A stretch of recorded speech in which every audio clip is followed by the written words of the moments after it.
هو الذي يريكم البرق خوفا وطمعا وينشئ السحاب الثقال ويسبح الرعد بحمده والملائكة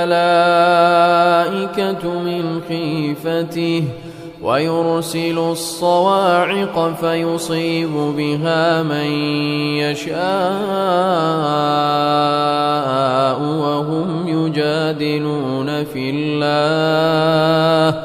وهم يجادلون في الله وهو شديد المحال.